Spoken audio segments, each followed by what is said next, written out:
আসসালামু আলাইকুম। আমাদের হচ্ছে গতকাল ওয়ার্ডপ্রেসে একটা মেজর ভার্সন আপডেট আসছে, যেটা ওয়ার্ডপ্রেস 7.0। আমাদের আগের ভার্সনটা ছিল 6.9.4। তো আমাদের মূলত এই যে মেজর আপডেট, এই আপডেটটাতে আসলে কি কি চেঞ্জেস আসলো ওইটা নিয়েই মূলত একটা শর্ট ওভারভিউ দিব। তো প্রথমত যেটা দেখতে পারতেছেন যে আমাদের এইখানে মূলত যেটা দেখতেছেন এগুলো আসলে কোনো বর্ডার রেডিয়াস ছিল না, যদিও খুবই ছোট একটা চেঞ্জেস, কিন্তু এরপরেও আর কি নোটিসেবল।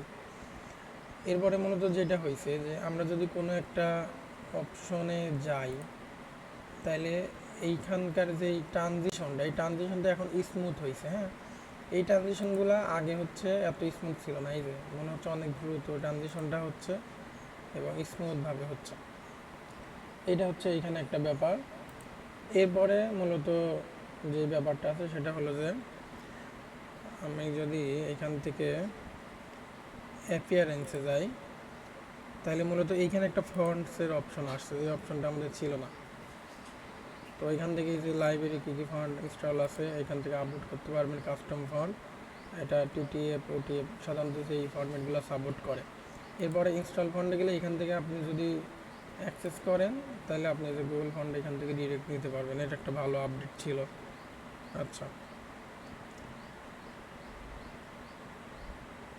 এরপরে হচ্ছে আরও এই যে এইখান থেকে সেটিংস থেকে মূলত যেটা কানেক্টর দেখতেছেন এটা মূলত এআই ইন্টিগ্রেশন আর কি।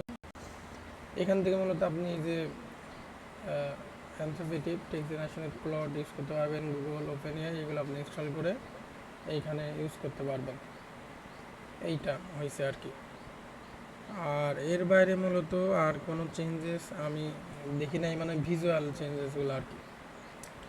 কিন্তু তাদের লাস্ট যে চেঞ্জেস আর কি আছে ওইখানে মূলত বলা হচ্ছে যে যেটা কমান্ড প্যালেট আছে আর কি। তো কমান্ড প্যালেট তো আগে শুধু ব্লগ এডিটর পাওয়া যায়, তো এখন সব জায়গায় পাওয়া যায়। তো আমার এখানটা আসলে ব্লগ এডিটর দিয়ে কোনো কিছু আছে কিনা আগে দেখা লাগবে। আচ্ছা, এখান থেকে যদি আমরা ক্লিক দিই,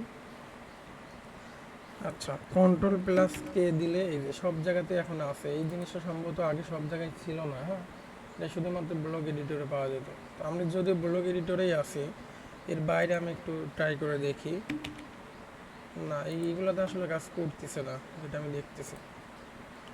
কন্ট্রোল প্লাস কে, হ্যাঁ এইগুলোতে কাজ করছে না, শুধুমাত্র ব্লগ এডিটরে কাজ করতেছে। কিন্তু এরা দাবি করতেছে যে কোনো জায়গা থেকে এটা কাজ করবে, কিন্তু আমি এটা দেখতেছি না যে কন্ট্রোল প্লাস কে দিলে হ্যাঁ এটা কাজ করতেছে এই জায়গাগুলোর থেকে। এই যে এখান থেকে আসছে, কিন্তু ড্যাশবোর্ড থেকে এটা না আসার কারণটা কি?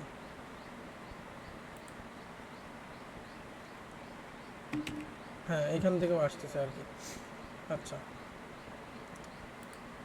তো এইটা হচ্ছে এইভাবে কাজ করতেছে। এরপরে মূলত যেটা করা হয়েছে তারা বলতেছে যে ব্লগ এডিটর এবং টেমপ্লেটগুলো তারা ইমপ্রুভমেন্ট করছে, বিভিন্ন নেস্টেড ব্লগ আনছে, সিনক্রোনাইজ প্যাটার্ন আনছে, এইগুলো আর কি। এবং এইগুলো মেইনলি এডিটর থেকেই এডিট করা যাবে, সরাসরি আলাদা টেমপ্লেটে যাওয়া লাগবে না আর কি, এইগুলো বলা হয়েছে। তো এটা মেইনলি আমাদের আছে হচ্ছে থিম ফাইল এডিটর না মেইনলি। আচ্ছা, এটা আমার তো ব্লগ থিম না মেইনলি, এখানে 2024 বা অন্য কোনো থিমে থাকলে এই ব্যাপারটা দেখাতে পারতাম। আচ্ছা, এরপরে তাদের দাবি হচ্ছে যে পারফরমেন্সটা ইমপ্রুভ হয়েছে, এটা আমার কাছে মনে হচ্ছে আর কি। আমি মোটামুটি যতক্ষণ এটা এক্সপ্লোর করে দেখলাম, এটা আমি দেখতেছি যে স্পিডটা অনেক বেটার মনে হচ্ছে আমার কাছে আর কি। আগে যেটা একটু মেসি ছিল আর কি। আর এখানে বলতে একটা যেটা ব্যাপার সেটা হলো যে যেটা আসার কথা ছিল সেটা হচ্ছে যে রিয়েল টাইম কোলাবোরেশন, যেটা নিয়ে আমরা অনেকেই এক্সাইটেড ছিলাম হয়তো, যেটা মূলত ওই যে গুগল ডক্সে আমরা একসাথে অনেকে এডিট করতে পারবো। তো এটা আসলে দেওয়ার কথা ছিল, কিন্তু এখানে বেশ কিছু সমস্যা থাকায় আর কি 7.0-তে এটা দেওয়া হয় না। এটা হয়তো পরবর্তী কোনো ভার্সনে হয়তো ইনক্লুড করা হইতে পারে। তো মোটামুটি আমি এই চেঞ্জেসগুলো দেখতে পারছি, আমার কাছে মোটামুটি প্রমিজিংয়ে লাগতেছে। তো এই এখনও পর্যন্ত যেহেতু ওইভাবে ইউজ করে নাই, আসলে কোনো ইস্যু আছে কিনা ওইটা এখনই বলতে পারতেছি না। ওটা ইনশাল্লাহ ইউজ করতে করতে যদি কোনো ইস্যু পাই তাহলে সেগুলো ইনশাল্লাহ জানাই দেবো।